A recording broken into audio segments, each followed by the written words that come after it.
Assalamualaikum warahmatullahi wabarakatuh. Bertemu lagi kita di pembelajaran sosiologi pertemuan 5. Kali ini kita akan membahas tentang globalisasi dan dampaknya terhadap perubahan sosial. Nah,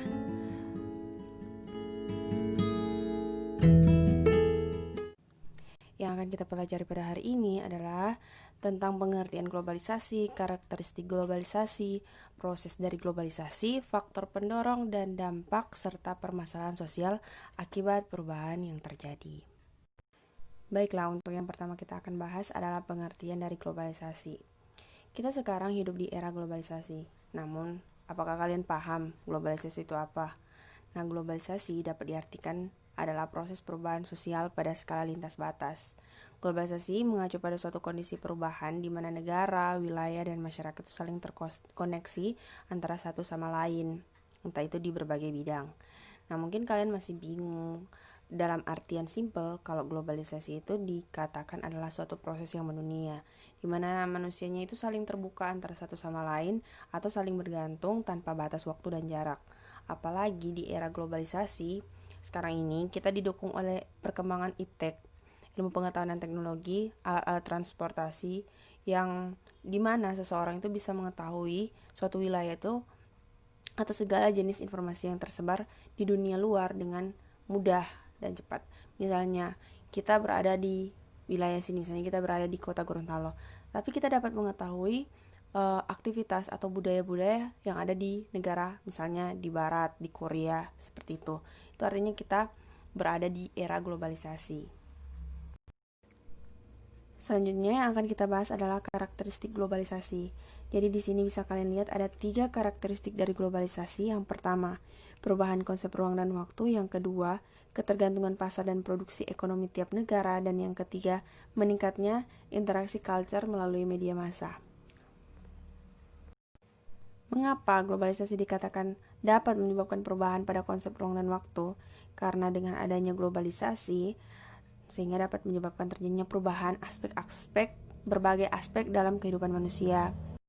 Misalnya bisa kita contohkan dari poin meningkatnya interaksi culture melalui media massa. Karena adanya media massa yang sangat berpengaruh, sehingga kita dapat mengetahui atau kita dapat melihat budaya-budaya dari negara lain yang tidak pernah kita kunjungi atau kita ketahui sebelumnya. Misalnya di Indonesia, budayanya ketika kita bertemu orang kita salaman. Kemudian karena adanya media massa, kita melihat budaya dari negara lain. Oh, ternyata kalau orang Jepang, budayanya itu ketika ketemu orang lain bukan salaman tapi membungkuk. Nah, di situ salah satu interaksi budaya yang terjadi antara yang satu dengan yang lainnya yang tidak kita ketahui sebelumnya.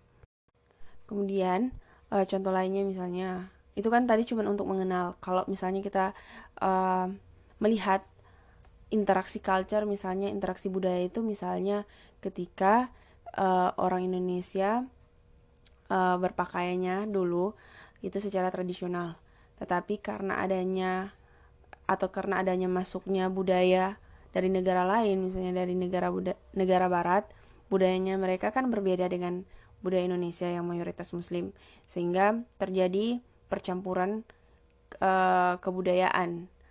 Misalnya dari cara berpakaian. Indonesia yang dulunya hanya berpakaian tradisional, misalnya kebaya, kemudian berpakaian yang seperti sebelumnya yang tradisional, tapi ketika ada budaya lain, Indonesia mulai mengalami perubahan fashion misalnya, seperti itu. Hal itu bisa kita lihat dengan jelas seperti sekarang ini. Untuk proses globalisasi, kalian pasti bertanya, dari mana sih awal mula globalisasi ini?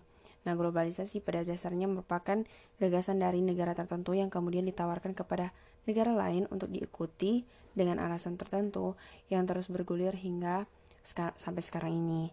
Nah, mungkin kalian belum paham dengan penjelasan tersebut. Nah, di sini bisa kita lihat proses globalisasi. Ada 4 tahap. Jadi 4 tahap. Yang pertama yaitu perdagangan antar negara. Jadi sebelumnya kalian pasti pernah belajar sejarah bahwa dulu terjadi perdagangan antar negara pada tahun 1000 sampai 1500 sebelum Masehi oleh pedagang-pedagang India atau Tiongkok yang menelusuri negara lain melalui jalur darat dan laut. Nah, setelah terjadi perdagangan antar negara, selanjutnya terjadi dominasi perdagangan oleh kaum muslim. Nah, setelah India kan masuk muslim. Misalnya kalian bisa ingat pelajaran sejarah waktu Indonesia sebelum merdeka atau penyebaran agama, bisa kalian lihat pada materi itu. Nah, kaum muslim melakukan perdagangan di Asia dan Afrika dan menyebarkan nilai-nilai agama.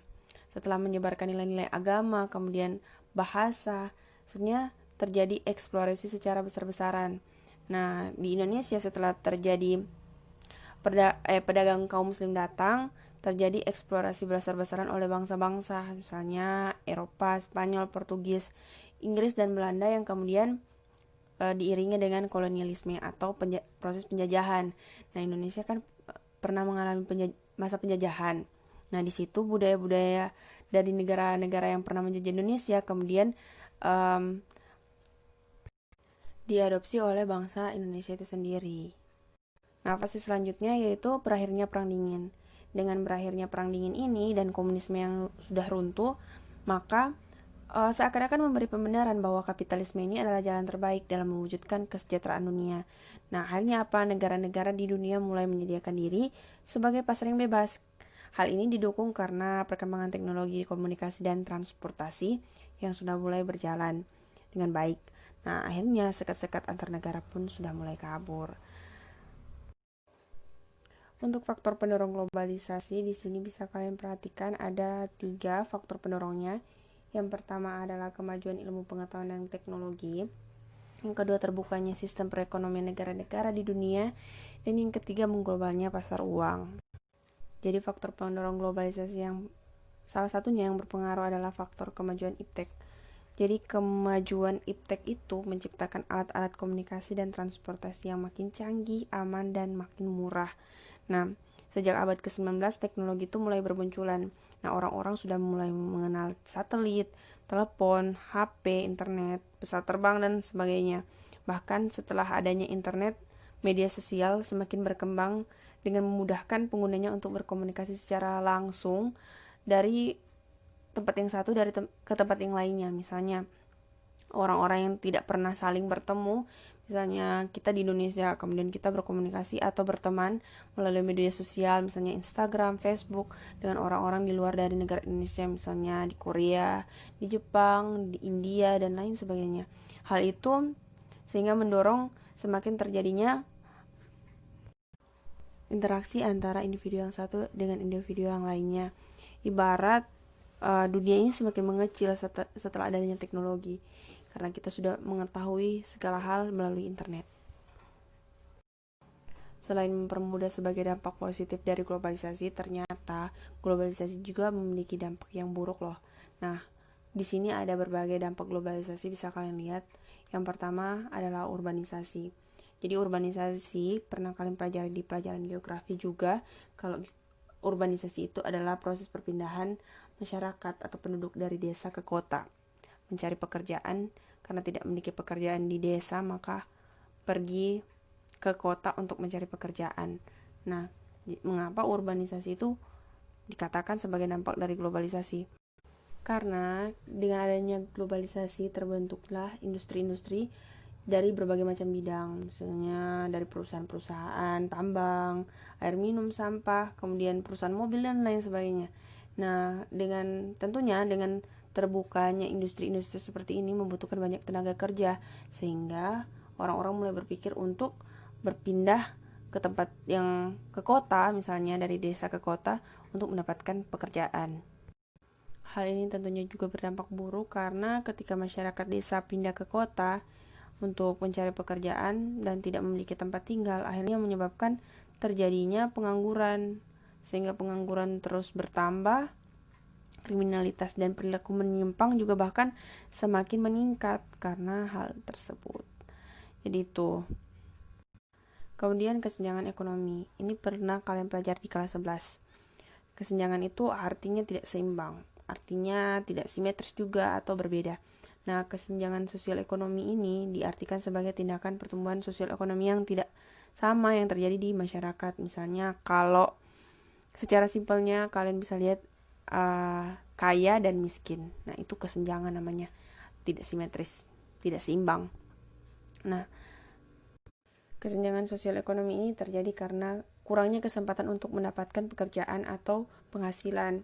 Nah, hal ini terkait dengan penjelasan tadi yang bagian urbanisasi. Masyarakat itu tidak memiliki pekerjaan sehingga pergi ke kota dengan alasan mendapatkan pekerjaan. Tetapi pada saat sampai di kota, mereka juga tidak mendapatkan pekerjaan. Akhirnya terjadilah masyarakat yang miskin absolut, yang tidak memiliki tempat tinggal, tidak memiliki penghasilan. Akhirnya terjadilah kesenjangan di situ. Nah, untuk pencemaran lingkungan alam, hal ini terjadi karena masyarakat sudah terlalu canggih sehingga cenderung ingin menguasai seluruh dunia, bahkan sampai menguasai alam. Karena makin banyaknya atau maraknya industri-industri yang telah dibentuk atau telah dibangun karena globalisasi, sehingga masyarakat cenderung atau orang-orang cenderung mengeksploitasi lingkungan atau mengeksploitasi alam tanpa menyadari dampak dari dari apa yang mereka lakukan. Misalnya mereka membangun pabrik, kemudian mereka tidak membuang limbahnya pada tempat yang seharusnya, sehingga terjadilah pencemaran seperti itu. Kemudian untuk kriminalitas itu ada kaitannya juga dengan yang tadi, yang urbanisasi dan kesenjangan sosial ekonomi. Karena masyarakat pergi ke kota dan tidak mendapatkan pekerjaan, tidak memiliki uang, akhirnya muncullah pemikiran-pemikiran untuk melakukan tindak kriminal seperti mencuri, merampok, mengancam dan lain sebagainya, seperti itu. Kemudian untuk lunturnya jati diri bangsa, masyarakat di sini bisa kalian lihat ada masyarakat yang menggunakan pakaian tradisional karena adanya percampuran kebudayaan, karena adanya globalisasi. Kita bisa melihat budaya-budaya atau fashion-fashion yang telah Ibu jelaskan sebelumnya tadi, sehingga masyarakat cenderung ingin berubah dan ingin mengubah jati dirinya sendiri.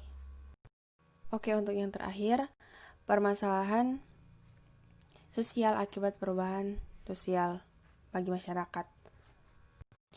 Globalisasi ini ternyata membawa pengaruh yang sangat besar bagi masyarakat. Nah, perubahan-perubahan akibat globalisasi ini juga tentunya menimbulkan permasalahan, yaitu bisa kalian lihat di slide. Jadi ada ketidaksiapan masyarakat dalam menghadapi atau melaksanakan perubahan, sehingga mengakibatkan culture shock dan culture lag. Nah, culture shock ini adalah kondisi ketika masyarakat mengalami guncangan mental akibat belum siap menerima unsur-unsur kebudayaan asing yang berbeda dengan kebudayaan kita sendiri.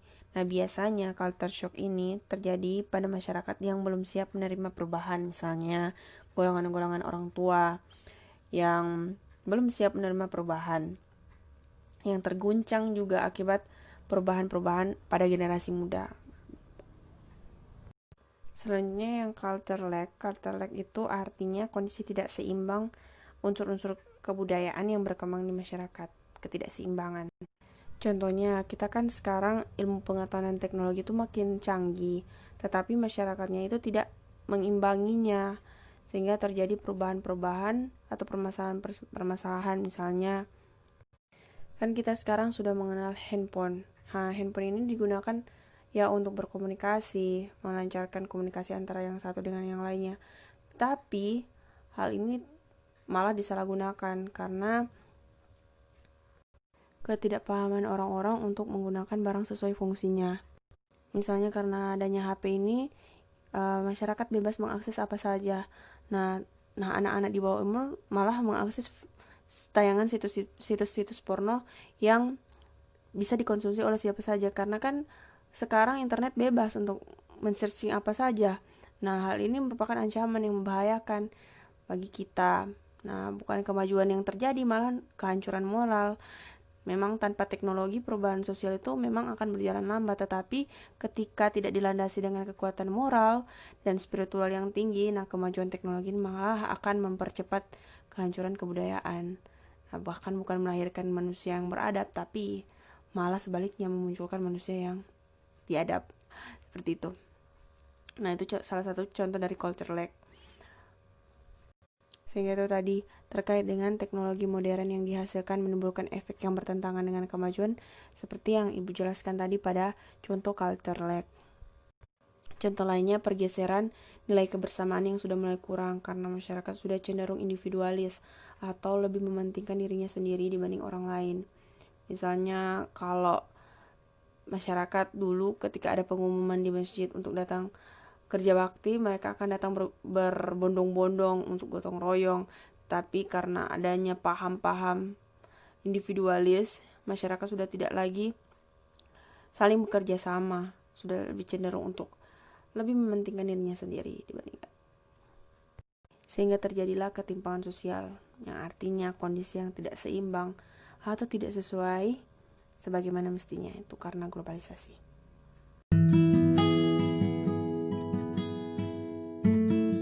Oke, sekian dulu materi pada hari ini. Semoga materi ini bisa bermanfaat dan dapat kalian pahami. Kalau misalnya ada yang ingin ditanyakan, silakan tulis pertanyaan kalian di kolom komentar. Terima kasih. Assalamualaikum warahmatullahi wabarakatuh.